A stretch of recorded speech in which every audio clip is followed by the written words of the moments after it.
Today on episode 74, our Jimbo Covert episode of Typical Chicago Fans, we have an interview with the director of morale for your Chicago Cubs. Dom Frederic comes back. Sinkers and floaters, a sports return update, our first game back dreams, a local food spotlight, and what you watching. Let's roll. Hello and welcome to episode 74 of Typical Chicago Fans. It is Thursday, June 18th, 2020. I am Boomy on Twitter at BoomyTCF. Make sure to follow the main page at Typical_Chicago. Facebook and Instagram. Head on over there. Type in Typical Chicago Fans. Give us a follow and a like. Head over to the YouTube page as well. Subscribe for the YouTube page for all of our content, interviews, shows, every show we do in video form. Make sure you do that. Make sure to head on over to Facebook and check out Lodi Tap House, our sponsor. They have a Facebook page for both their Maple Park and their Utica locations. Hit them up anytime this week for some delicious takeout food. And I believe both locations do have the outdoor patio option available, as Illinois has moved into a new tier. So you can go there. You can sit down on the patio. You can also get it to go. If you go to the Maple Park location, get you a growler or a crowler full of any delicious beer they have. You can't go wrong. Make sure you get some cheese curds, and I'll also highly recommend their burger of the month down in Utica. It's like a Euro burger, I think, if I remember right. And I had it a couple weeks ago. Absolutely fire. You can't go wrong. There's nothing bad on the menu. My wife got a salad. I don't even like salads. And I had a bite of it. One of the best salads I've ever had. But make sure to also follow the guys that I am joined with tonight. We've got Zach at ZLiliaTCF and Maddie at Schools_01. Boys, how we doing tonight? I am excited for sports to eventually be back soon. If you haven't been able to tell, we've been off a little bit more than usual because it's getting to the point where it's just like we're waiting. So I'm ready for sports to start coming back. We got soccer back today. The EPL was back today.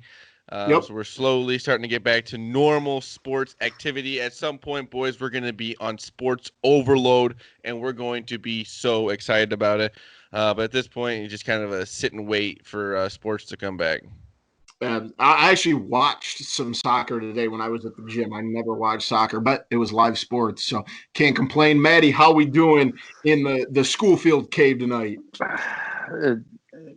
If there is sports on the horizon, as it appears, maybe soon-ish, things are finally looking up a little bit. I'm going crazy. Just there's nothing to do.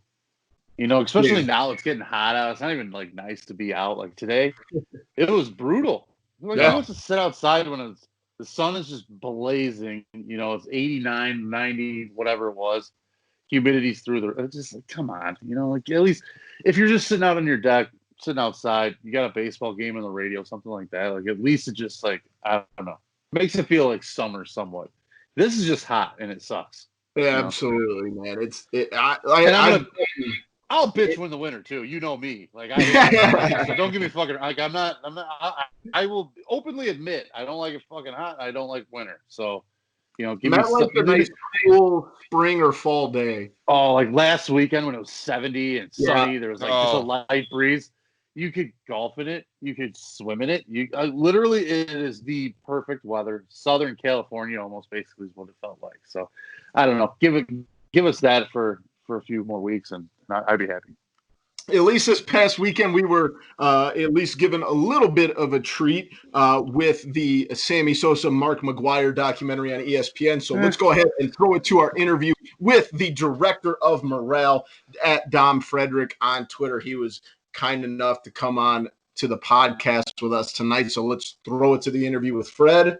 Ladies and gentlemen, we'd like to welcome back to the show the director of morale for your Chicago Cubs, the man who's leading the charge to get King Sammy back at Wrigley. He's a man who needs little introduction since he's making his 10th appearance on the podcast. You can follow him on Twitter at Dom_Frederic. Ladies and gentlemen, welcome back to the podcast, Dom Frederic. Fred, how we doing tonight, bud? Boomy, Zach, thank you again for having me on. I love jumping on with you guys, and let's talk some Sammy and whatever else you want to talk about. Love it, man. Well, let's start with it, man. You jumped right into it. Sammy, we obviously know this past Sunday, the Long Gone Summer documentary came out on ESPN in their 30 for 30 series. Let's get right into it, man. What letter grade are you giving? We talked about, the draft that just happened last week that everybody wants to give letter grades. What letter grade is Dom Fred given to the Long Gone Summer? I am giving it. I'm gonna give it a. I think I'm a little generous compared to other people. I'm gonna give it a C minus. It wasn't good. C minuses aren't good, but I think it was good enough because it at least told some type of story of what the topic and what the title was about, which was the home run chase in 1998. I mean, it wasn't as Cubs fans, we were hoping it'd be much more Sammy centric, but we have to take into account that it was Mark Mcgwire. Granted, the time wasn't split up evenly between the two guys. I felt like Griffey had as much time as Sammy did, but Yeah. All in all, C minus, not good. Obviously not great, but and I said it to you earlier, I just wanted Sammy and Sammy's message and Sammy's electricity to get out there in some type of form and fashion because I've said it so many times with you guys. He's been thrown to the wolves, sitting out in the woods, in the outhouse by himself, just literally another castaway where we aren't able to talk to him, aren't able to really, talk about what he did as a Cub. So I'm glad from that standpoint that this even got on the air where we're talking about Sammy because the whole point I've been talking about it for years is to get him back in Wrigley Field, to make him part of the organization again. Like all the other Cubs, they parade out there at the Cubs convention and throughout the season to throw first pitches and sing the seventh inning stretch. Sammy was an icon, and this gave this gave the ability for people to see what he was and why he was a king, even though it wasn't very well done and it was kind of like YouTube highlights, but still, at least we're talking about him. They said That's a good point. as much as we don't want to, like, the Cubs fans really didn't like the documentary in a way. This will serve a purpose, hopefully, in getting the movement started back for Sammy Sosa to get back to Wrigley Field. Like you said, it wasn't like he wasn't the main focus of it, but I think in the next month, 2 months here, at least maybe this will put some pressure on the Ricketts to bring Sammy back because I mean it brought a lot of the Cubs fans love for Sammy back. It's been there, but it's just hard because he hasn't been around for so long that you kind of almost just forget it. And this documentary at least brought some of those memories back. Yeah, it's such a hard sell sometimes to really push the Sammy the Sammy message because like we talked about it last week. You get mixed up during a season, then you have the off-season news, and then you just miss out on like when you can really talk about Sammy and why it's important for Sammy to be back, and it just gets swept under the rug, and which is exactly what the ownership wants. So to have the opportunity again to talk about Sammy, I'm not saying the documentary was good, but at least we're talking about the guy, and we're trying to get him back, and that's the most important thing.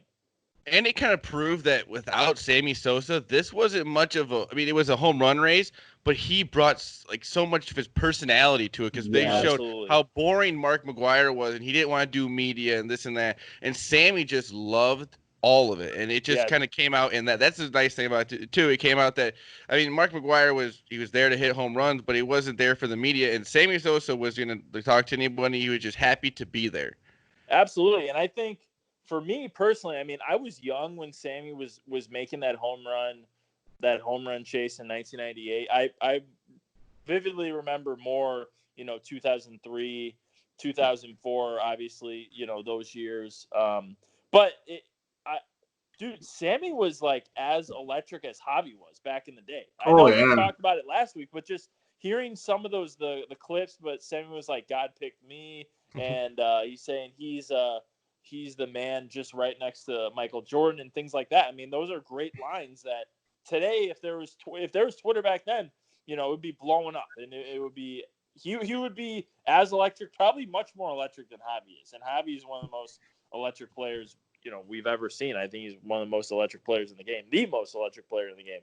But the stuff Sammy was saying was just absolutely incredible.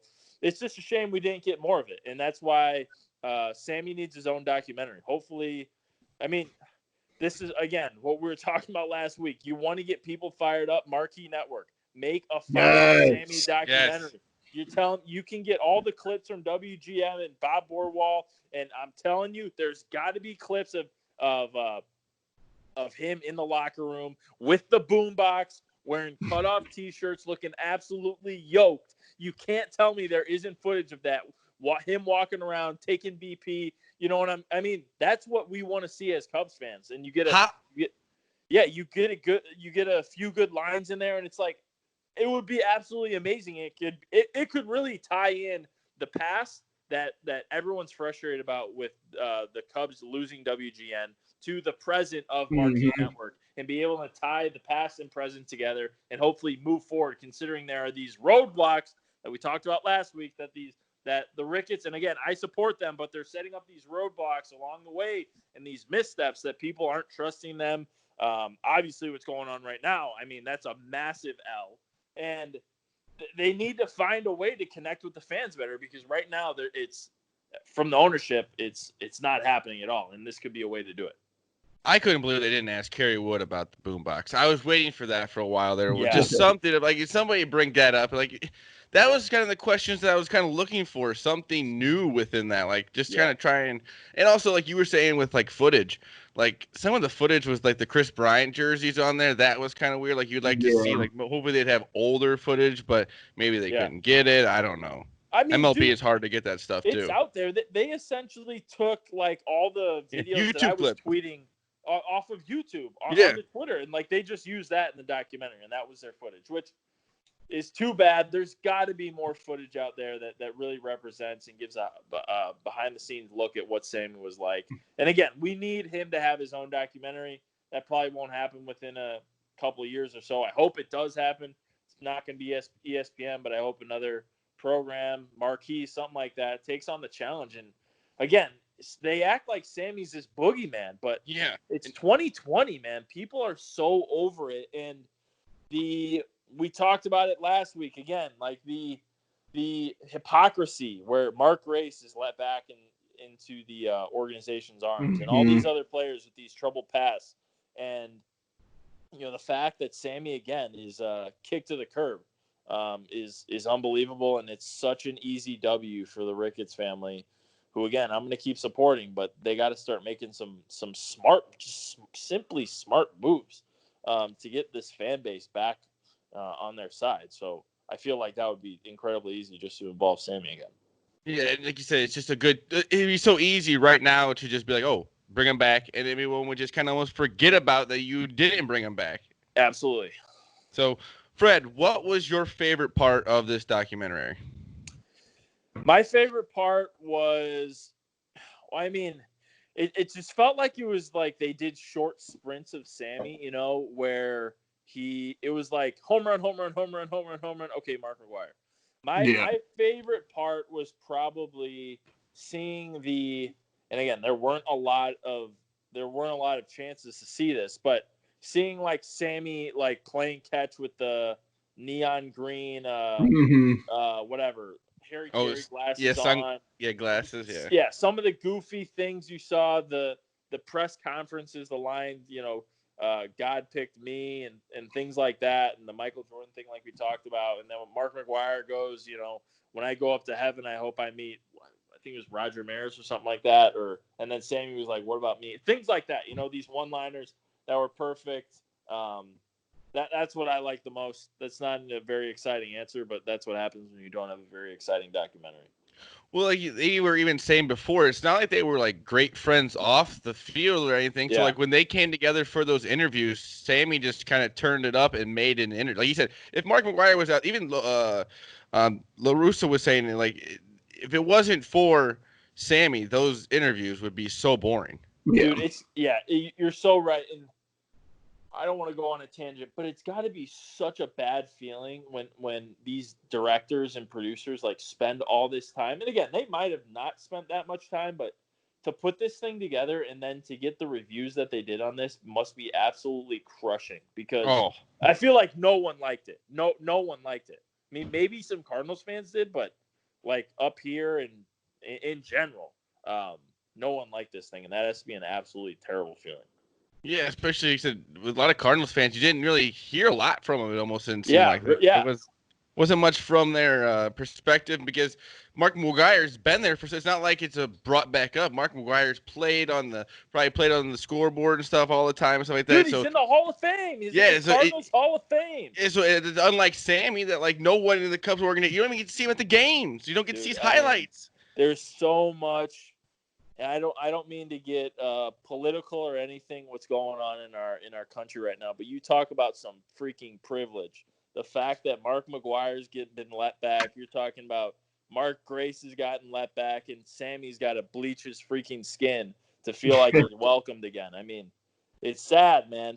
It's sad. Sammy made mistakes, but he's the victim of some things that are much bigger than him, and hopefully that can change. Absolutely. I think my favorite part was just like remembering how big some of those home runs were, man. Just see, even the one from Mcgwire and Griffey, and just like how far they used to hit the ball. And like, don't get me wrong, there's still power in the game, you know, even on the college, Rizzo and KB and Hobby just hitting some moonshots. But man, those guys were hitting balls that felt like they were just shot out of a cannon. Dude, and how about the style and the fashion from the 90s. I mean, the shoes, the cleats, the pants. I know they were all juiced up, but I mean, God, I just love those old school Easton and obviously the Fila cleats. Yep. I wore those big Nike cleats with the massive swooshes on it, or swoosh, whatever you call it.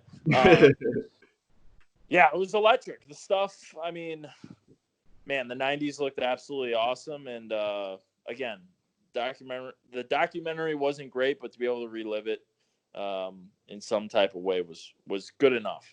For sure. I when I first watched it with Zach, and I was like, after a day, I was like, you know what, this wasn't that good. And now kind of thinking back on it, just the fact that like we got to go back and see those. And like you said, it was basically a YouTube highlight series, but like it was still kind of cool to relive that. And I was 7 years old in '98, and so I vaguely remember it. And then just to see kind of the things that, you know, I quote unquote missed out on, you know, other than just watching the Cubs. Like I never watched the Cardinals, you know, but just stuff like that. I do look back a little bit more fond after a couple days and enjoy it. But do you have a least favorite part of the movie? I'll start. I'll give you an easy one. I couldn't stand the guy that caught the home run. The guy who got. Oh my God. That guy's a putz, and he was on TV way too much. He was on there more than Sammy Sosa. So much. He was such a putz. He looked like the Hamburglar.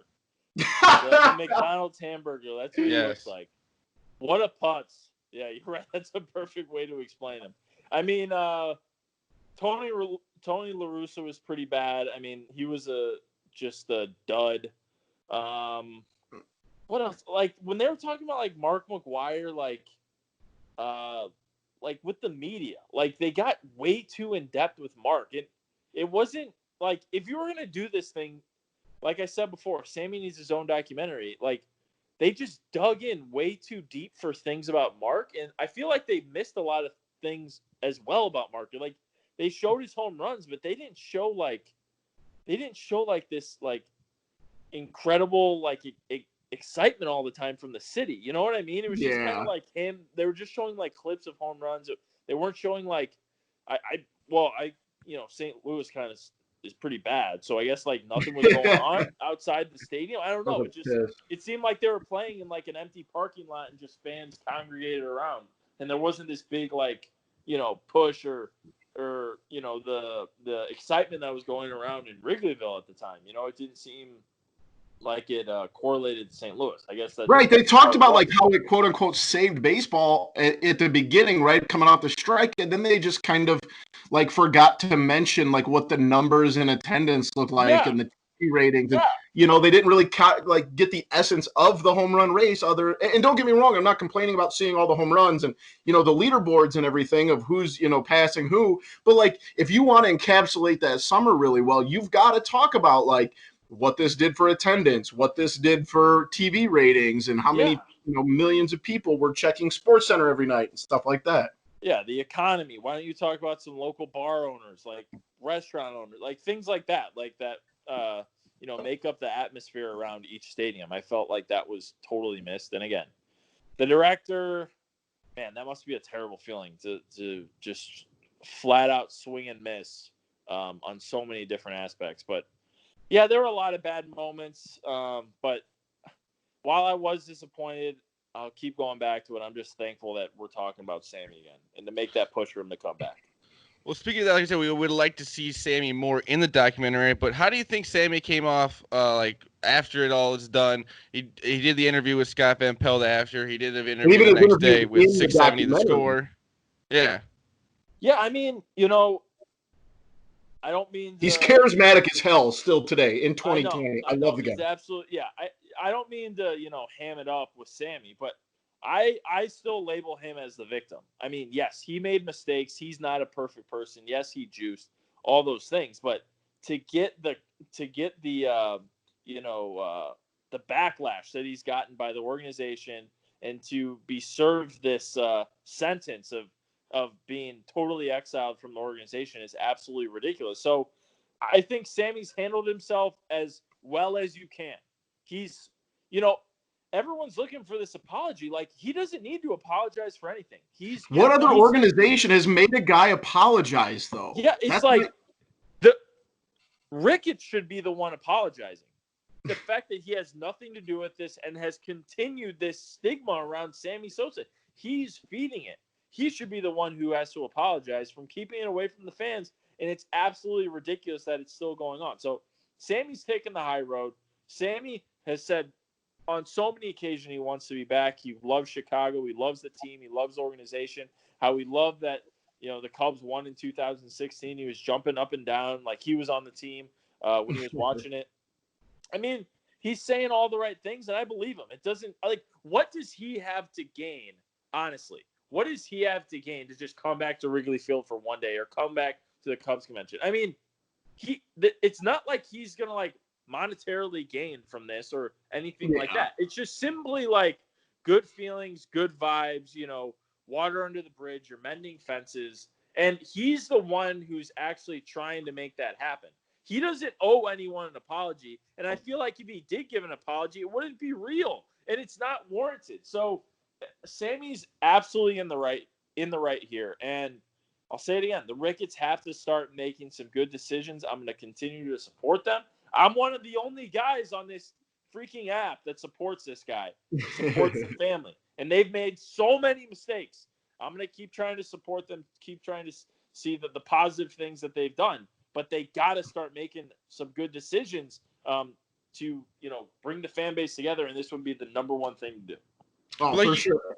You were saying with Sammy, though, he doesn't owe anybody anything. And the way he kind of said it in the documentary is I'm good. I'm blessed. I have a good life. Yeah. I got a good job. I mean, he makes good money. He's a millionaire over and over and over and over and over again. Yeah. It kind of seems like he's at peace, and that kind of makes, as much as we want him back in Chicago, it's nice to know that it's not eating at him or anything, and he's at peace with life. Absolutely. It doesn't seem like he's struggling at all or that, this is really eating at him. I think he just wants to bring everyone together. He wants to make peace. He wants to mend fences, and he's doing the right thing. And I just don't understand for the life of me why he's being, casted away when he's saying all the right things. He wants to be a part of the team. I mean, again, we went through all the guys last week that they bring back to the Cubs convention. It's absolutely ridiculous. You get, these guys that played half a season, they get trotted back and they get a standing ovation. If Sammy came back to the Cubs convention, I mean, it would be absolutely electric. Guys, let's think about this. There's probably going to be baseball this year after the the reports coming out today. But say, whether the season goes well or doesn't go well, how many people are going to go to that Cubs convention in January? And Sure. what's the vibe going to be like that? I mean, we still don't have a deal with Comcast. The owners have sabotaged the season, essentially, have totally lowballed the players, done all these type of things to essentially ruin the sport. Who is going to go to the Cubs convention? I mean, come on. I mean, yeah. Tom Ricketts got almost booed off the stage when he mentioned Marquee Network. I was there. And the fact that all these things have happened, they got to start making some positive moves because, again, no Comcast, sabotaged the season, didn't pay for anyone the last 2 off seasons, racist emails, racist comments by his governor brother, all these types of things. And, you're just going to keep going as status quo. It's got to change because he's going to get booed off that freaking stadium. And the bigger thing is he hasn't done the what do you call it? The owner, the round table with the owners, right? The last 2 seasons. Yeah. Yes. Right? He hasn't talked with the fans. He hasn't answered questions face to face. It's like, come on, man. Again, we need some better people who are helping him as advisors. So we can start making some better decisions to bring some peace amongst this franchise and the fan base. Right. And Fred, you're saying it so well, man, because the fact of the matter is like the Ricketts family has done an incredible job since they took over. But there's always, and I don't care what field you're in, what job you do, there's always room, to improve and room to go up. And like you've stated some of the things that they've done, maybe on the negative side, you've got to be able to look those things in the mirror and say, hey, look, I messed up here. I didn't handle this. I did this wrong.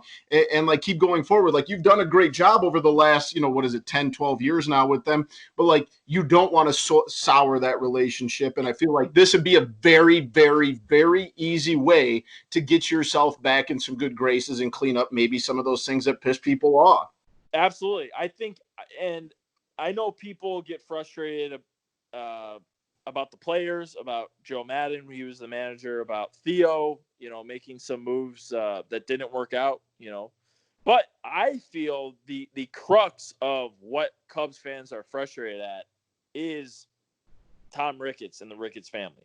That is the crux, and there has to be some fences that are mended and some good decisions that we keep talking about. Boomy, you pointed it out perfectly that you can't let these relationships go sour. Especially, and we talked about it last week, when your whole basis and the whole thing around this organization is you're fan friendly. You this is a community. It's a neighborhood. Like, we're all in this together. And a lot of it hasn't been portrayed that way, and the decisions that have gone on hasn't represented that mantra. So those are things that have to change. Honestly, this documentary should have been more about Tom Ricketts. And that there should have been a whole second half about why he's outcast. Because if Sammy wasn't outcast by the organization, honestly, like, is this documentary worth watching as much? I don't know if it is. Right. Because Sammy's become this mythical figure in so many Cubs fans' minds, even in my mind, because he's an outcast, like we talked about. He's been banished away. And we just want to get the opportunity to see more of him and remember him and, celebrate him, honestly, and just be able to, remember those good times. And the fact that he's been casted away, like I said, and like we've said, because of the ownership, that's the story. And I wish it was told even a little bit, and it wasn't at all. I think you're right, Fred, with saying that without Sammy, this is not a good documentary, because the buzz was pretty much all coming from the Cubs end. There wasn't an end. I didn't really hear any buzz coming from any Cardinal fans, and that's why it was kind of like all these Cub fans are looking for some stuff about Sammy, the questions you'll ask, this and that. And then when it kind of fell flat on Sammy's end with the stuff, it was just like all the buzz from the Cubs fans went negative pretty quickly. Yeah, totally. I mean, it's too bad, but again, we're gonna build this momentum. And the Sammy stuff isn't done. I am not stopping until that man is back in the stadium, and I'm going to go even harder. I love it. Get back. because it has to happen. I cannot go through a lifetime. And again, I'm a young guy, but I cannot go through a lifetime. There can't be other people, diehard Cubs fans, that still love. I mean, think about these older fans, people in their 60s, 70s, you know, that were there in the prime of their lives, watching Sammy go through this stuff, taking their kids to the games, watching Sammy bring baseball back, the most exciting thing in the game. Yeah, he cheated, but the fact that those fans that still love Sammy, that still cheer for the guy, that still know his importance, they can't celebrate what Sammy did, that's shameful. And it's too bad it leaves a sour taste in my mouth.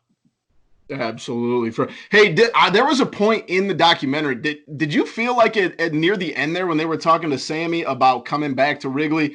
Do you feel like he kind of sort of admitted to taking something he shouldn't have? There was a point where I was like, I don't know what he means by that. And obviously there's, obviously language barriers and different, way he meant something. But there was a point where I'm like, did he just kind of sort of admit to taking something? I mean, I think and maybe I'm just generalizing this and I'm just coming to conclusions that I shouldn't, but I feel like everyone's kind of on the same page. Even him, we all know he was using. I mean, yeah, everybody. He doesn't want to come out and say it. Should he just come out and say it? Yes. Is that the move too? Yes. He's already, kind of dug down so far that he's not going to come back up and just totally, spill the beans on what happened. But at the same time, he doesn't owe us anything. So the fact that all this stuff is still going on, and I'll keep going back to it, the fact that we don't even know why Sammy can't come back in the first place and what he has to apologize for doesn't make sense. So I mean, if he did admit it, fine. But I'm like everyone else, pretty sure he took steroids. And if he did, fine. Everyone else was taking it. And the fact that, all this, he even said himself, there was 106 players that tested positive in whatever report he was referring to. There was definitely so many more players that were doing it. And for Sammy to be the only one that's still singled out. I mean, again, we're not talking Hall of Fame. We're not talking the massive league records. We're just talking about recognition from his own team. The fact that he's been singled out solely compared to all these other guys is absolutely ridiculous. And regardless of whether he admits it or not, the actions that the team and the franchise and the ownership has taken against Sammy is absolutely ludicrous, and it has to change.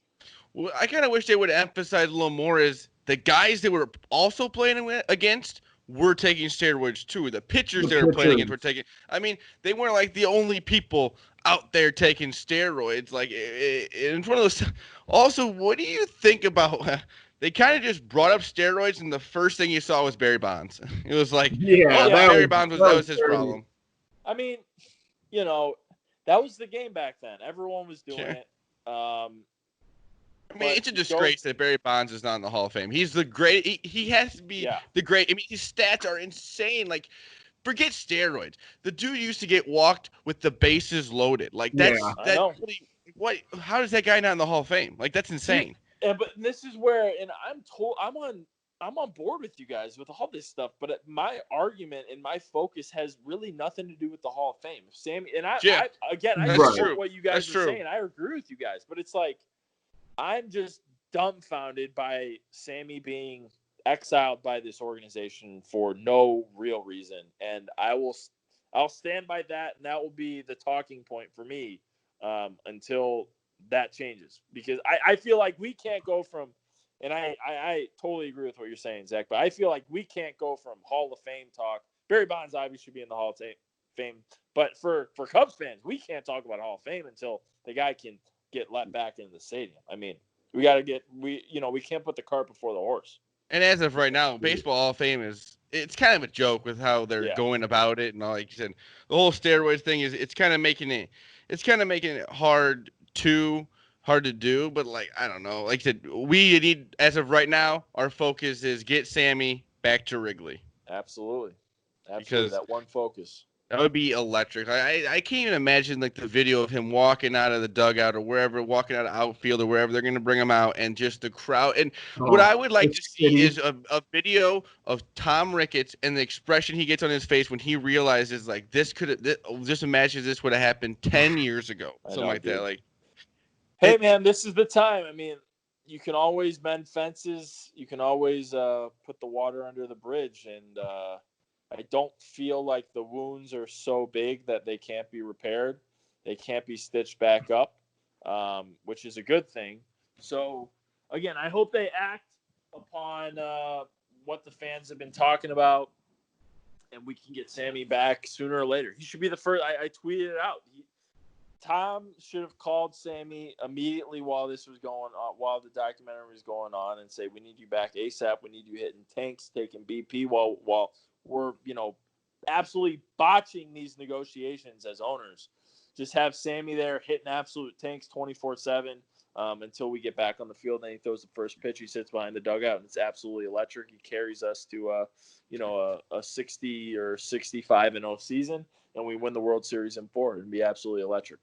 Fred, I need to know your thoughts, Fred, on the one single tweet that the Chicago Cubs did about this documentary. Like, that was a little weird to me. Like, why put that one out and that's it? Like, you didn't even talk about the documentary. They just put the video out.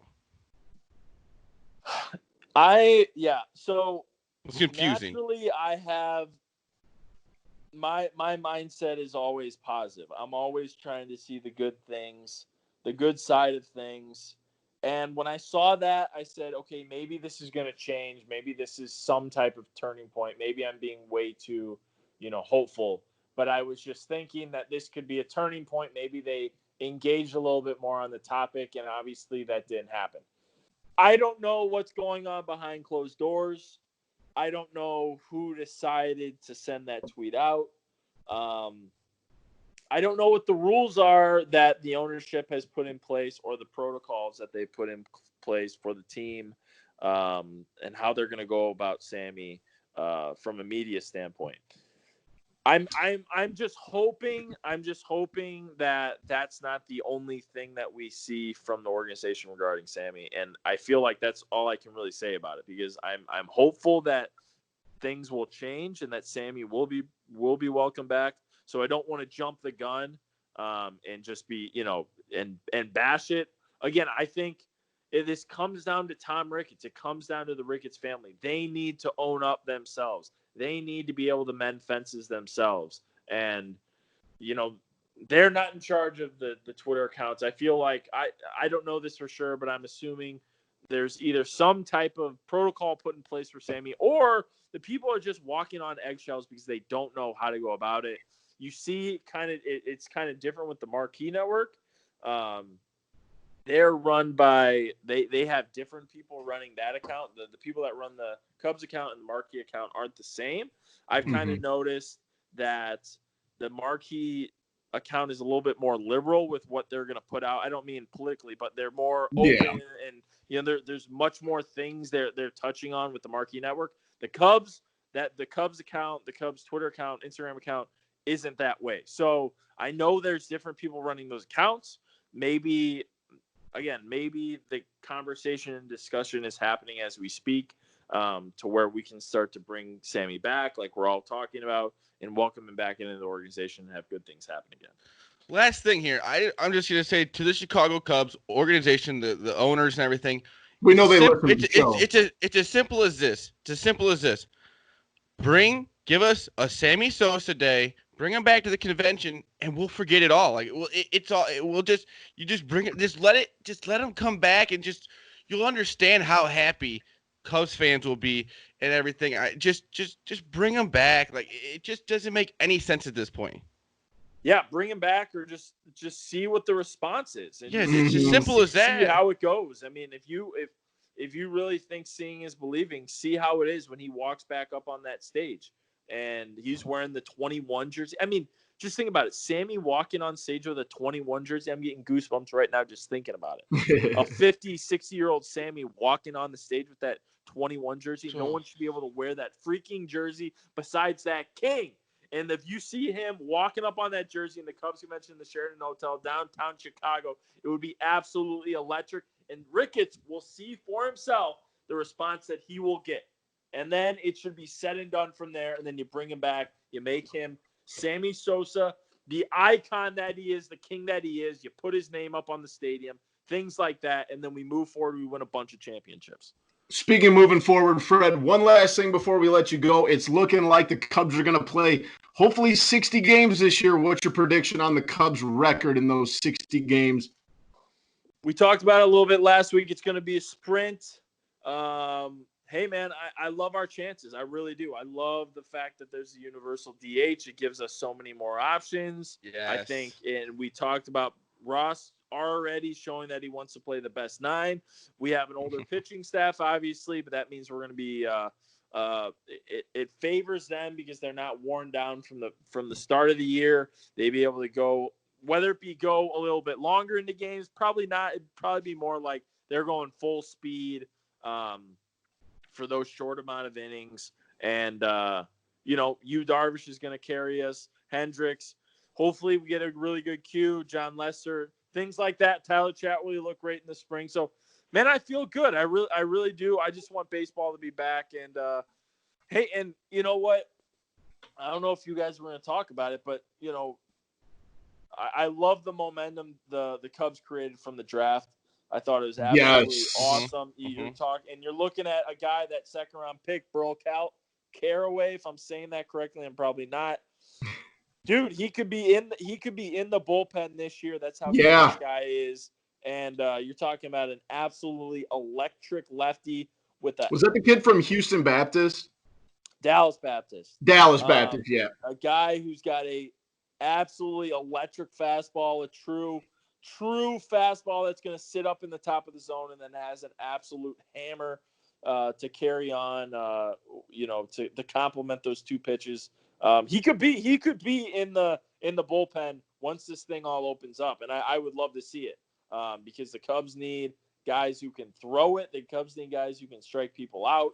And swing and miss stuff. And I thought Theo did an absolutely great job drafting a Chicago Catholic Leaguer from Hyde Park, from 64th and Dante, Mount Carmel, Chicago Catholic Leaguer. While the Brewers, you're seeing this guy's pretty much a Chippendale TikTok dancer that they drafted out of UCLA. My guy John Savage. I'll have to reach out to him about what he thinks about Garrett Mitchell, but. We picked a Chicago Catholic Leaguer, and they picked a TikTok star. So, and we picked a kid who throws a baseball 105 miles an hour. 105 in the fourth crazy. round, right?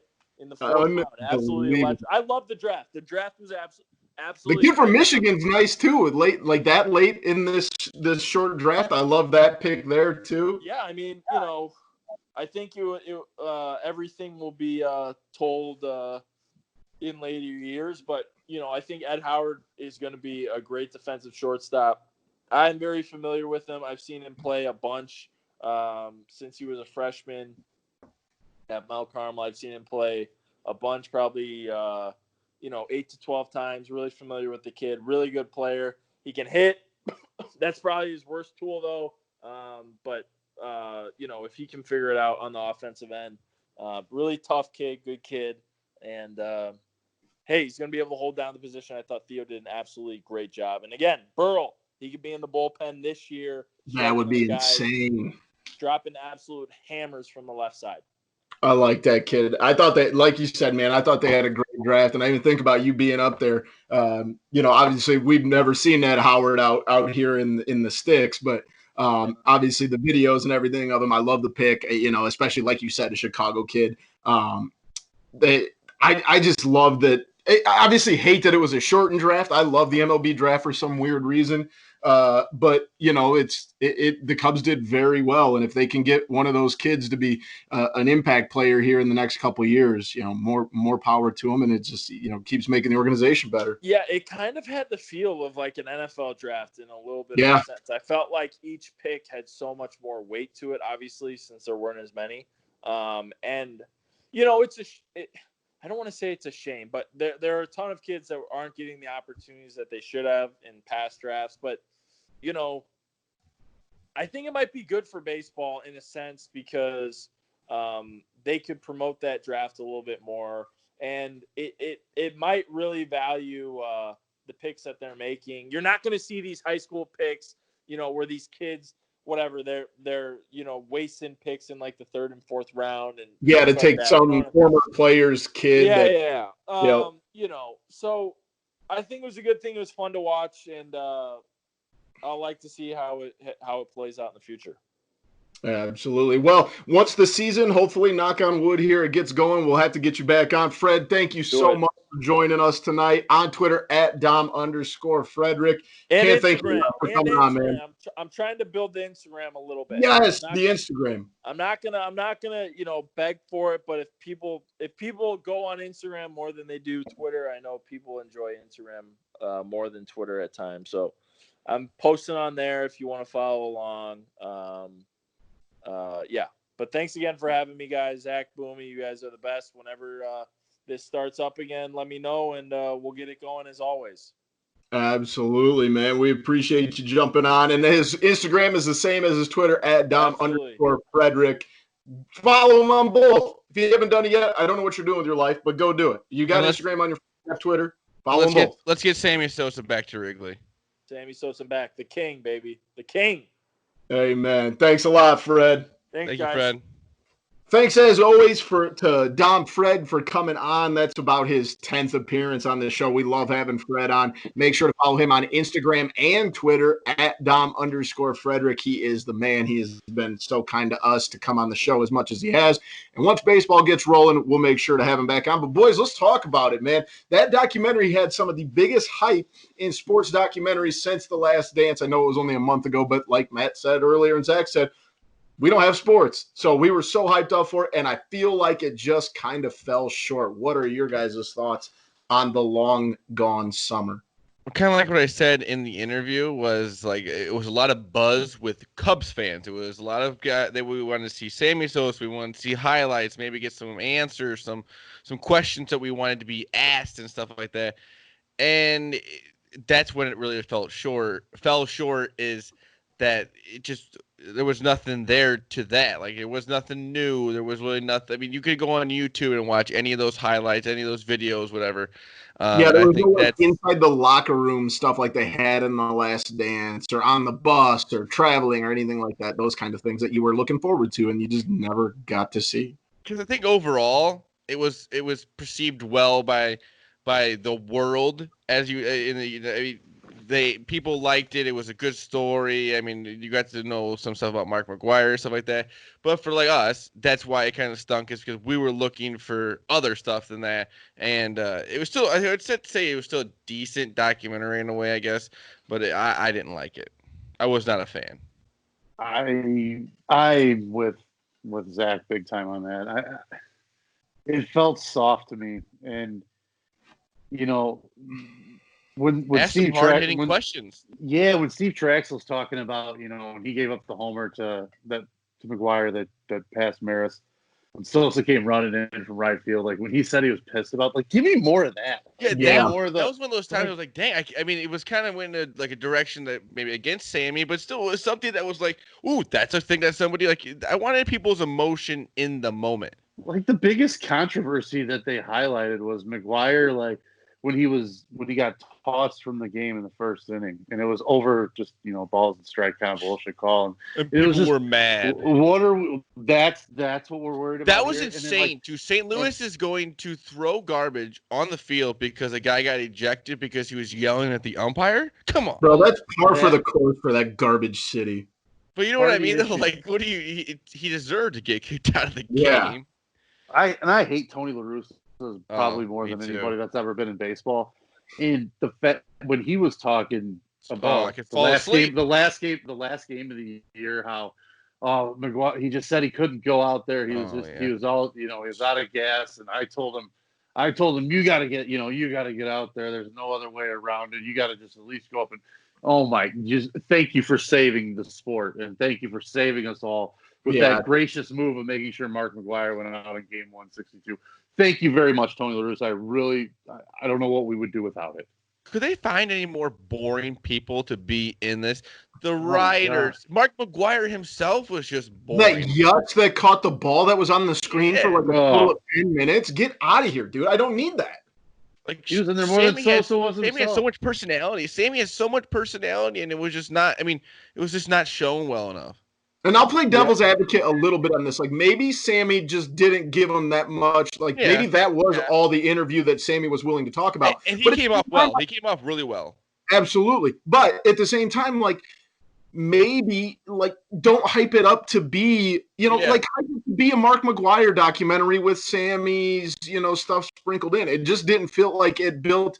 They hyped it up so much that it was going to be about these two guys when really, to me, it felt like a Mark Mcgwire documentary. And that's fine if that's the route you're going to take, but like then don't market it a different way. It was a Mcgwire Hall of Fame pitch is what it was. Yeah. And that it was a please put me in the Hall of Fame. I'm really a good guy. I didn't do anything different than anybody else in baseball did. Like they even took a shot at Bonds, and there was no purpose. Yeah, couldn't wait to take a shot at Jerry. He was no less dirty or clean than either of you two guys. So just come on, let's just. The sport was dirty. It's okay. Put these guys in the Hall of Fame. Tell the story how it was. They were all good. They were all juiced up. Baseball was outstanding when steroids were in the game. Let's not kid ourselves. It was entertaining as all hell when baseball was juiced up. So I think all of us could take something away with that and say, yeah, we all kind of knew it was dirty. We all enjoyed the hell out of it. The players, the fans, the owners, the commissioner, like you said, the media. Let's not act like these guys are just, mass murderers out there.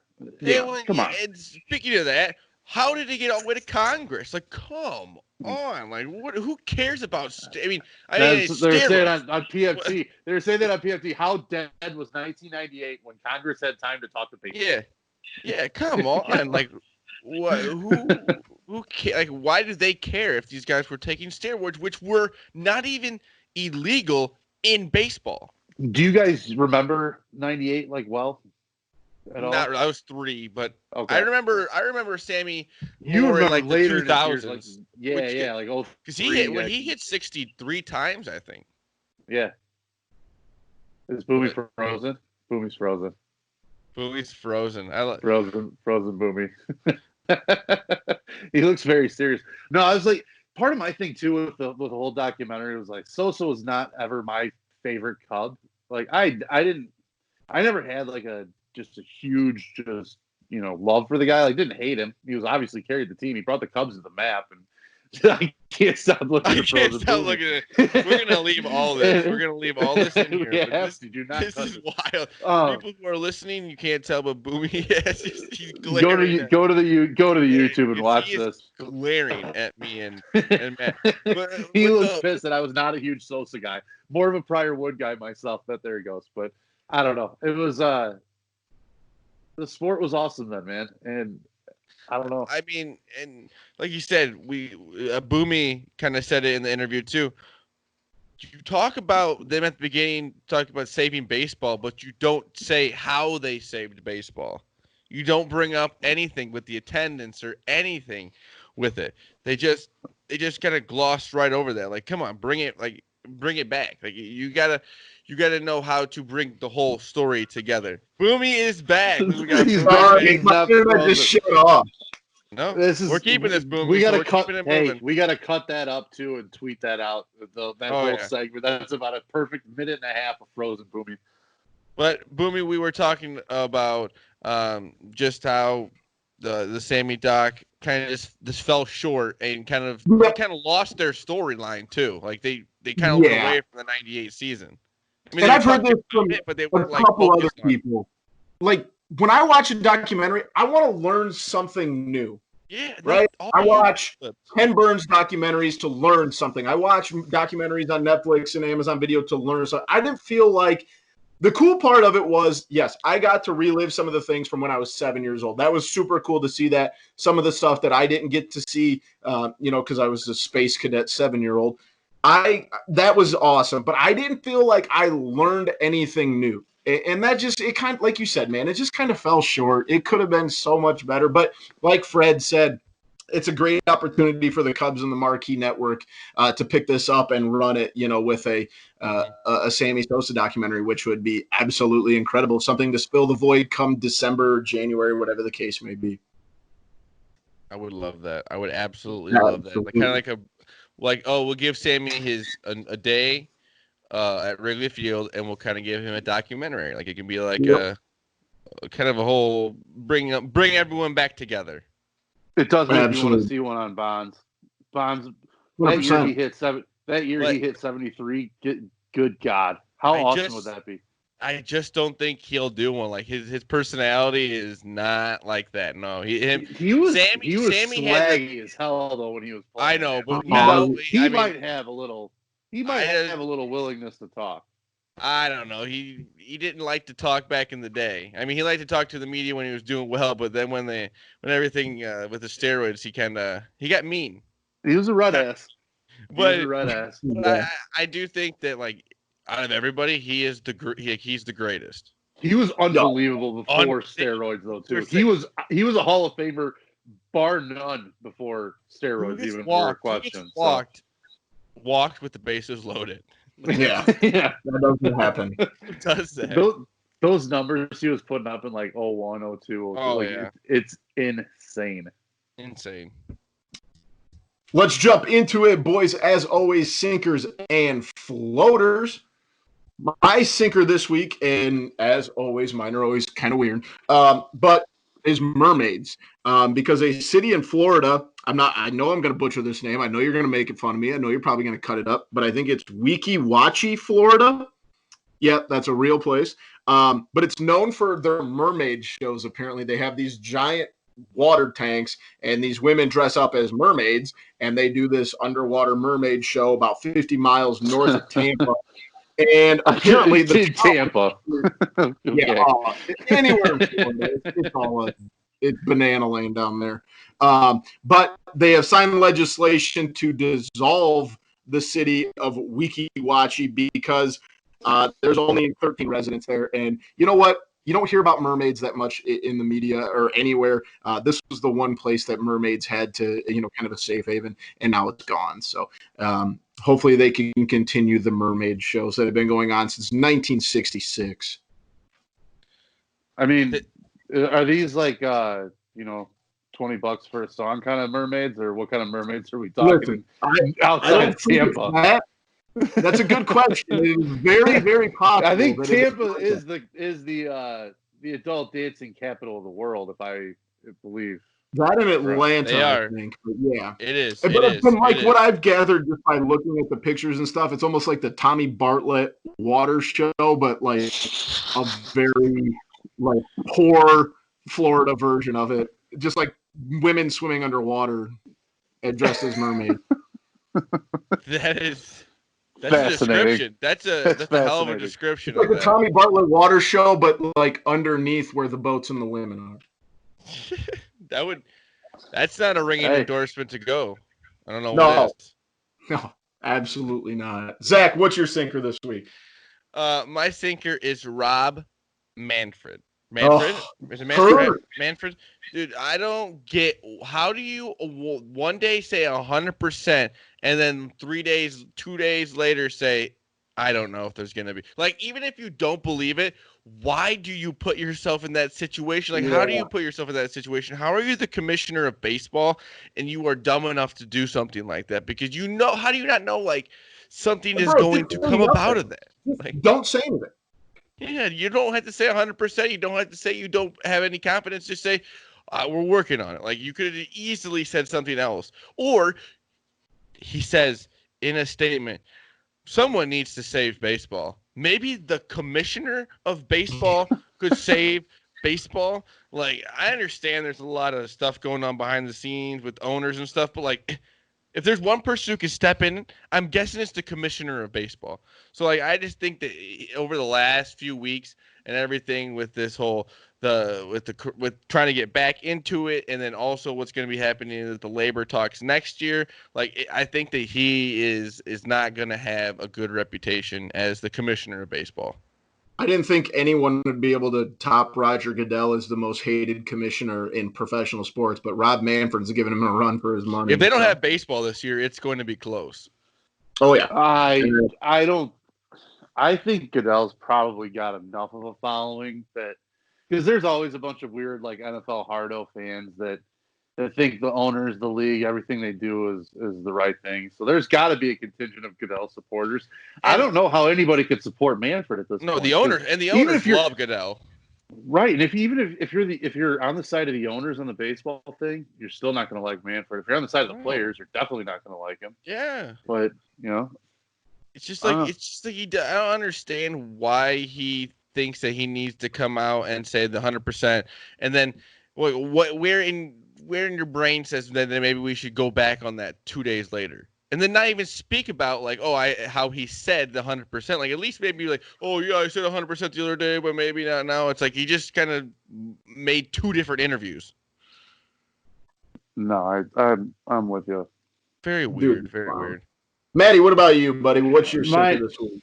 I'm sticking in the same sport as Zach, but I'm going with baseball Twitter, and it is what a dumpster fire baseball Twitter has become too. Not the players. I love what the players are doing. Is hey, tell us where and when to play. I love that moment, but it's more the media of baseball Twitter, and it's just like from John Heyman who just everybody's got a new source. Everyone's got something. Everyone has a new proposal. Everyone wants to be the first one. Like everyone no one knows a thing. Everyone wants to break news so badly that they will say anything that they get as information. And it's just tiring. Like you can't even keep track of. You can't focus. What today? You get four proposals. You get four proposals talked around by. It's like I like Passan. I like Rosenthal. Those two guys. Like I feel like whatever you get from them, you can usually kind of at least think it's probably somewhat valid. But I don't know, man. Outside of that, it's just like. Nobody knows the fuck they're talking about anymore. Yeah, 1 second they have a proposal, the next thing it's like MLB leak. It's like everyone, and you can't every time you scroll up something new, and you can't focus on one proposal. Like you don't know what's going on because there's so much shit going on. Yeah. No, so come back to me when you have a deal in place. Until then, stop throwing out deals. Like I don't care until it happens. Right.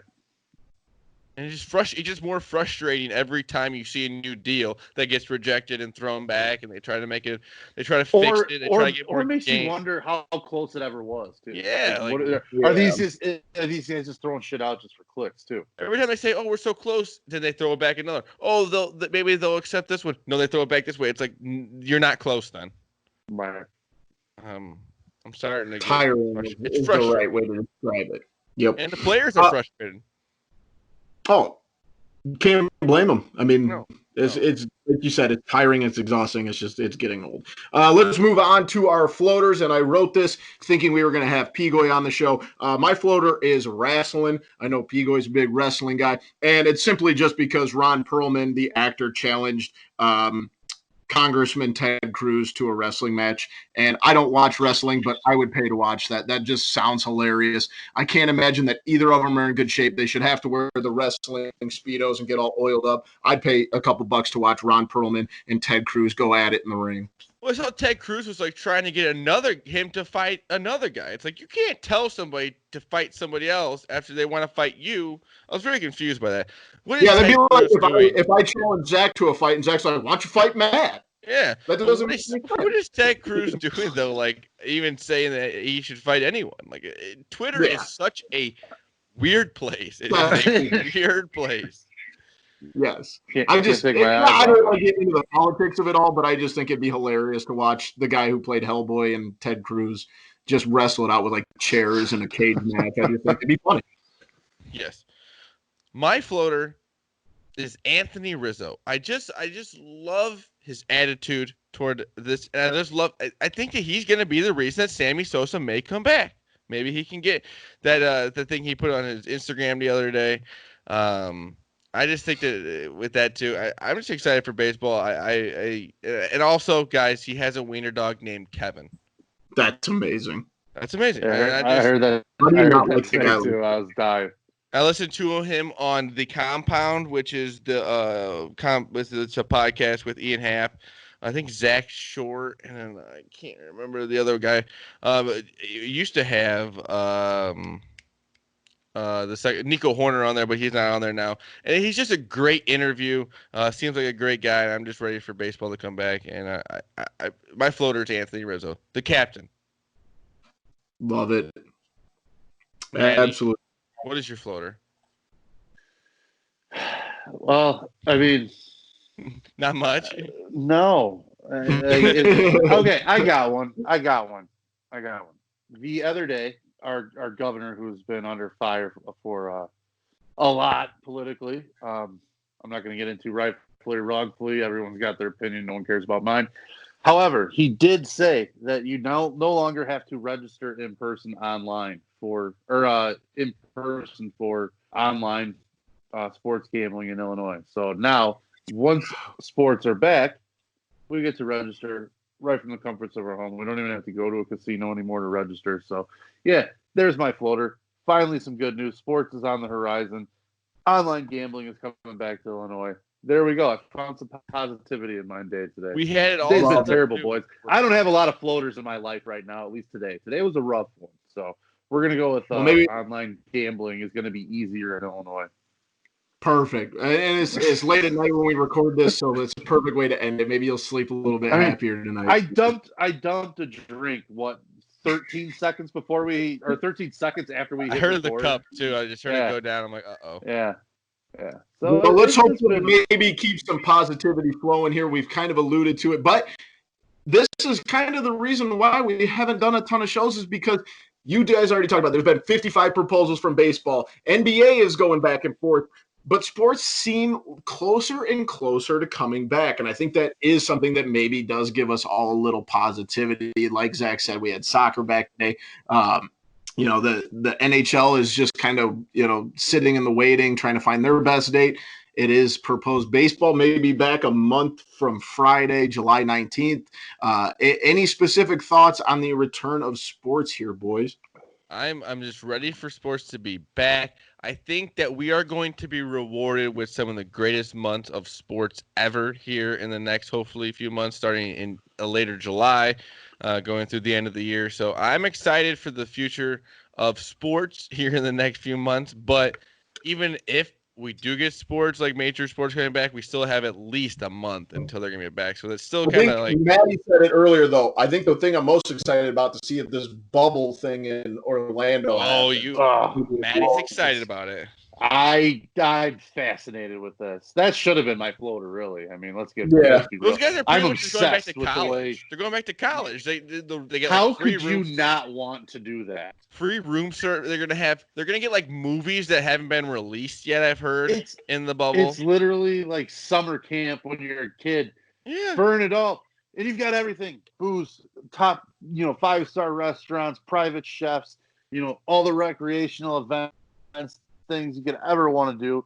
You're basically with all of your peers, for at bare minimum a month. So you're with like-minded people. You're with people who are dealing with the same things that you're going through. So you're going to have plenty of people to, relate to, things like that. They're allowing guests in as long as you get vetted correctly, things like that. So they're doing it what seems to be, smart, safe, things like that.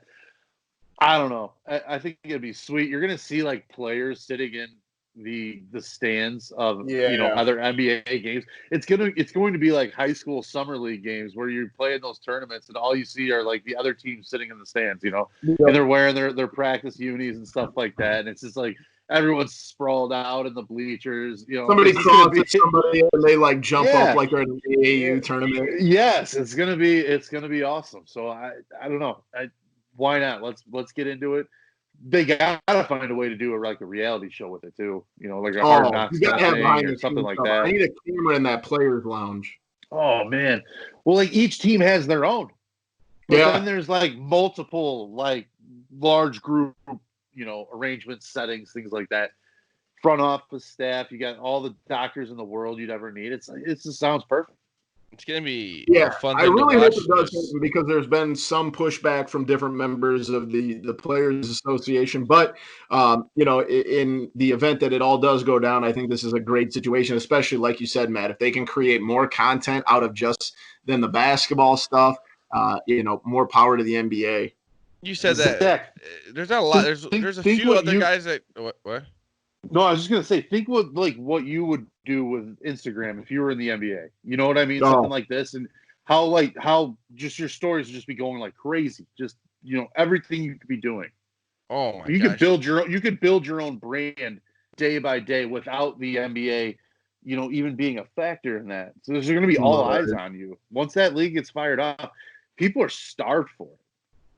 But as I was saying with the pushback from some of the players, one of them being Kyrie Irving, which has kind of been said to be like he wasn't really invited anyways to come. No, like, he's the head of the Players Union. He's the vice president of the Players Union. Okay. So he's like one of the leading voices for the players. I've heard there have been a lot of like pushback that like maybe like a few people had agree with him, but like other than that, I mean, he's trying to start his own league. Like I don't know. I think Kyrie Irving is just he's just crazy. He's a crazy person. Yeah, and I don't get me wrong. I'm not defending Kyrie. I think he's a different cat. But at the end of the day, he is the vice president. But he wasn't invited to Orlando. Oh, he does carry a major doesn't voice want people in the conversation. But that doesn't mean like he still wasn't invited. That's why he doesn't want people to go is because he wishes he was invited. That has nothing to do with him being the vice president of anything. That just means I don't he's think mad he's that just he wasn't. speaking. I'm just worried that the group that he's speaking for is bigger than we might realize. I think there's so much money these guys can make that they can see right through whatever Kyrie's bullshit is. Because I'm kind of with Zach on this one. I think Kyrie is full of shit. Full of shit, dude. And he's just mad that he wasn't invited. He wants to be involved. He wants to start his own league, and there's no way that he's going to start his own league, dude. Like, you would see 2 seconds into trying to do all the paperwork, and you'd be like, no. I'm kind of, I mean, yeah, I don't see how anything it doesn't seem like he is speaking for a large contingent of people, at the end of the day. And it seemed like he was kind of veering off and into his own kind of, he's got his little clique. Because I think like Avery Bradley came out today, and he was really with basically said he doesn't speak for him. No, he was like, we need to fix what's going on in basketball, but that's not the way to do it. Like, there's a way to go about it, and it's us going there, maybe trying to make a statement there, and using our voice there instead of just not playing. Right. Because I think what Avery Bradley came out and said today was very good. I mean, I think people. I think what the players need to do though is get their message down. Like as a whole unit. And obviously, you're never going to appease everybody. And I think that's something that that we just have to realize is that they're not all going to agree. But if they're going to go into these negotiations, they need to get some sort of a unified voice on whether they want to do this, whether they don't, whatever the case may be.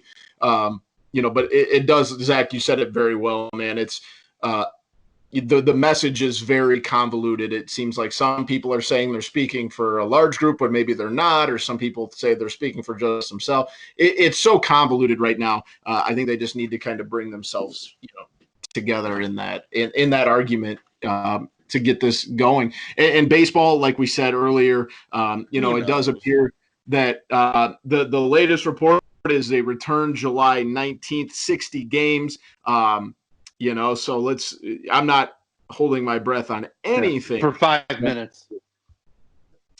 Yeah, especially anything that comes out of Rob Manfred. But it's just like I said, the whole thing. I want to know how many deals have gone back and forth between the two teams, between the owners and the players, because I feel like it's been at least 50 that I've heard about. 100. It started off at 100 games or whatever. Then out on the 50, and then they want 60, and it's gonna end up being like some stupid number like 50. I feel like I've heard every number between 50 and 125. It feels like this has all started, but hopefully they can get it figured out, because as we've talked in the past, it'd be a pretty big a stain for baseball in the public opinion. One thing is for certain, we will see the Blackhawks playing in the playoffs here in the next month or so. So That's something to look And forward whatever to. baseball does do, if they come back, it seems like the DH will be in the NL for I'm this year. excited. It's just a kind of permanent thing. Like, I'm done watching pitchers try and hit a baseball. That stuff is – I don't pay money when I go to a game to watch John Lester go 0 for 2 and then get taken out. Like, get I'm rid very of it. excited for the DH. I think the Cubs Absolutely. will benefit a lot from that. I know a lot of other teams will too, but they will benefit a Hello, lot. Kyle Schwarber. Yeah, absolutely. That's why we held on to him, right? Tailor-made for that spot, baby. That's going to be beautiful. Absolutely. But, fellas, with all these sports coming back, eventually we're all going to get to go to a live sporting event that might be in August. That might be next January. Who knows? But if you were given, like, let's say a voucher from SeatGeek or StubHub, whatever the case may be, any place you get your tickets, you're allowed to go to one sporting event. What is the sporting event you're going to choose? I'm going to start with mine, and mine's very specific, and this is probably stupid because I could get, something really nice like a playoff basketball game or a Stanley Cup Finals game, whatever the case is. I want a ticket to opening day at the new Rangers Stadium because that is one of the 2 Major League Baseball stadiums I have not been to. So that is the first one that came to my head. I don't think anybody would have thought to go to opening day at Rangers Stadium or whatever the hell it's called. But yeah, That's what I'm picking. Yeah, Nope. I would have never thought that was going to come out of your mouth, but yeah, I'll see you there. I'm going to go very basic. It's a Saturday. It's a Saturday afternoon to Wrigleyville. It's just beautiful. It's just you're down to drink. You're gonna be drinking. You're gonna be in the bleachers. You're just gonna be with the people. It's gonna be a beautiful day. It's beautiful. Beers are flowing. You're in your element. Anthony Rizzo's hitting a home run. Chris Bryant's hitting a home run. Schwarber's hitting the DH home run. Yu Darvish maybe throwing a no-hitter. And you're just with everybody. You're back at Wrigleyville, at Wrigley Field. Like, it's just, especially after, it's just a whole moment. Like, after the game, you go, wow, you hang out. It's just something that something that we should have been able to do multiple times already this year, but we haven't been able to with no sports. And hopefully we'll be able to at least go to maybe a game or 2. I don't know how it's all going to work out, but I just want to get back to Wrigley Field. Matt, anything in particular? I got a feeling this might be a Bears game. No. It's and I'm not a fan of either of these teams per se, but I don't pick your stadium. It doesn't matter between the 2. Alabama, LSU, 2:30 Saturday afternoon. Mm-hmm. Let me start drinking at about 8 a.m, tailgating, cooking out, all of it. 2:30 kickoff.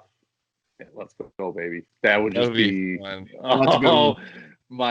preferably probably in Baton Rouge because that's just got to be an absolute zoo.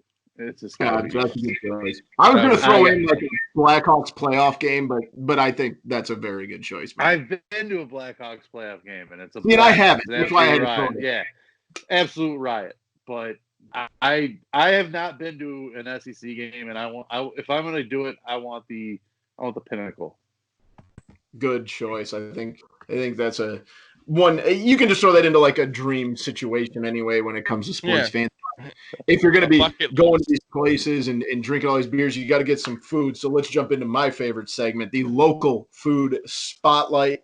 I will start off with a place I went to last week when I was down in Streator, Illinois. It is a place called Dig Dug's Barbecue. It's right as you come into town from the north side. It's on the west side of the main highway there in Streator. It was absolutely perfect barbecue. I got the pulled chicken plate with macaroni and cheese, a muffin. I tried some of their appetizers, some of their pulled pork. Very good prices. My stepfather-in-law knows the owner, so we sat there and talked to the owner for a while, and it was very quick, but it was very, very good barbecue. I love barbecue, and I'm a sucker for really good pulled chicken. So shout out Dig Dug's Barbecue in Streator. You got to try it. It's pretty cheap. I think my plate with a meat and 2 sides was like $9.99. Man, you can't go wrong. Can't beat it. And Alabama white sauce, which I could literally eat off the floor. So, yes, Dig Dug's Barbecue, Streator, Illinois. Make sure you check them out. You literally could eat it off the floor. It was that good. It was that good. I'm gonna shout out. It's not really a restaurant. It's the Pawpaw Lions Club. They had some pork chops this past weekend at a fundraiser, um, and it was just. I mean, they did it all to support the fundraiser. Very good. It was for Whitley's Warriors Foundation. It's for a little girl battling cancer, and it was a great time. Great time. They raised a lot of money. My sister was involved with that, and it's just nice to see a community like Pawpaw. Me and Boomy were out there helping, and it was just cool to see how many cars were going through town. We were trying to direct traffic, which isn't that hard in Pawpaw because Biggest there's only two traffic different jam in roads. Pawpaw, Illinois history, I think. Yes, and it was just cool. And so he said, shout out to the Lions Club and the pork chops were amazing. The food was amazing. So the shout out to everyone involved there too with the food. Absolutely. Maddie, round us up. I'm going the same genre as Boomy tonight, and it was barbecue as well for me. And it was in Geneva, Illinois, a place called Firewater Barbecue. They got a few restaurants in the burbs. I think one in Crest Hill, and I want to say another one in Westmont, maybe. But went to the one in Geneva. Been there multiple times. Very, very good food. Just everything that you'd ever want in terms of a barbecue joint. This time I went with the rib tips and those things are just delicious. Just kind of dissolve in your mouth. But and also had some brisket as well, which was fantastic. Wife got the pulled pork. She always does. My kid eats the hell out of the mini corn dogs. They give you like five or six different sauces. I love mini corn dogs. Spicy. Oh, who doesn't? You're crazy if you don't. They do have a white sauce as well. It's very good. I'm kind of the Carolina type barbecue sauces myself. Like that a little more water. Yeah, it's like kind of almost the mustard based barbecues as well. So those are really good. And I don't like mustard either, which is kind of weird, but I like it that flavoring in barbecue sauce. But no, man, the food was outstanding there. Really nice people. Really do a good job. All their sides are good. They got wings too. They smoke as well that are good there. Good place to check it out. And make sure whatever you do, you also hit up our sponsor, Lodi Tap House, for all of their delicious food here. Yes, and they got the dining option now. What's the patios? And you can't go wrong. I had their burger of the month a couple weeks ago. Me and the wife went down there and picked up our food, and it was absolutely perfection. We got our cheese curds for the ride home. It's like a 20-minute ride, so we polish off the cheese curds on the ride home. Perfect little appetizer. So make sure you check out Facebook, check out Lodi Tap House, both their St. Charles and it's not St. Charles. Maple Park. Wrong side. Maple Park and their Utica location. Let's wrap it up, boys. We have our What You Watchin'. I don't know about you guys. I'm trying to get myself away from the TV a little bit. But right now, and I'm not going to take it because Maddie's taking it, but I've got like 2 Marvel movies left, Maddie. Me and the wife have been working on that. I've only got, I think, Endgame and Infinity War, maybe. I think those are the last. Infinity War is outstanding. We still have Endgame left as well. Okay, so I'm not the only one. Infinity War is dynamite. All right, I'm excited because I think that one comes to Disney Plus next week, so I got to wait till Wednesday next week. But we have started the Goldbergs. Netflix. It's on Netflix. Oh, it is? Oh.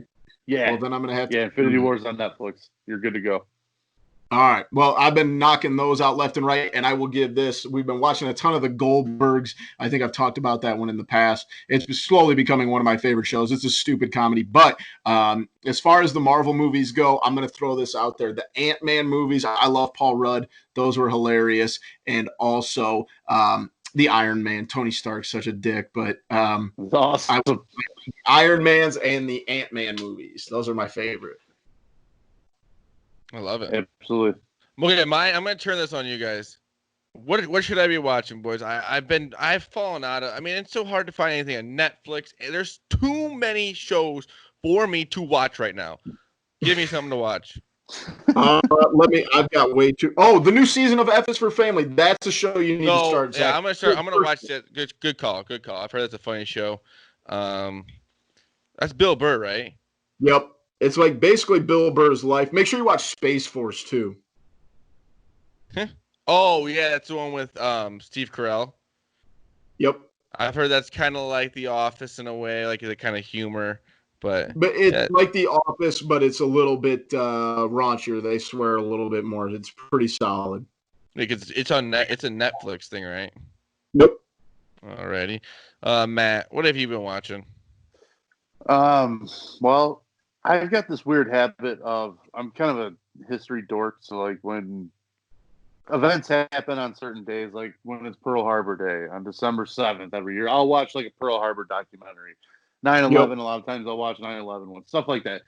I'm sure a lot of people do. I know TV is like usually curtailed for stuff like that. Today, June 17th, the day we're recording at least, has its own documentary called June 17th, and it's June 17th, 1994. It's 30 for 30 as well. Been on a huge 30 for 30 kick, as you guys all know. This one was dynamite, and it just spans the day that I remember very, very well, sitting on my living room in Sandwich with my dad watching the NBA Finals, and all of a sudden there's a white Bronco on TV being chased by police, and just crazy stuff unfolded that entire day. Arnold Palmer played in the U.S. Open.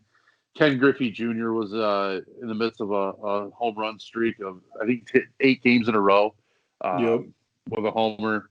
The World Cup started. It was just the NBA Finals, like I said, and then OJ, that just. Hey, Matt, you want to feel old? Zach was still like 8 months away from being born then. Yeah, thanks, dude. Well, speaking of Ken Griffey, though, that's one of the things that came through the documentary is he has the most beautiful swing of all time. It's just so beautiful. You could fall in love with it. I mean, you really could. The way he just can like swing and drops the bat, it's just like, oh my god. Something about lefties too, though. Being a lefty, it has like a special, like it has like it just looks better. Because the way you can start walking to first base. Yeah. Or Ichiro, you're in a dead sprint, like you're halfway down. Yeah. Ichiro, what a player. That guy was awesome. He was so good. He played till he was, 45? He played last year, I believe. I think he was on the roster last year. He retired, I think, right at the beginning of the year. They played like that one series. It was over in Japan. How pissed off was Pete Rose when people started calling him the Hit King too when you combined his Japanese? I don't think Pete Rose has been happy in 40 years. No, he's a compulsive gambler, Zach. Who is happy? Come on, we know how that goes. Yeah, that's true. Yeah, he loves He loves betting the ponies. Glutton for punishment.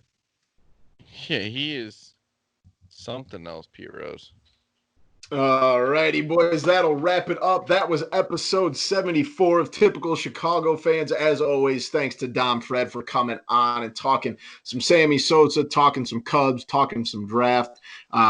Make sure to follow us on Twitter at typical_Chicago, on the Facebook page and the Instagram page. Type in Typical Chicago Fans. You can find us there. Head over to YouTube, type in Typical Chicago Fans, and subscribe to the YouTube page for all of our stuff in video form.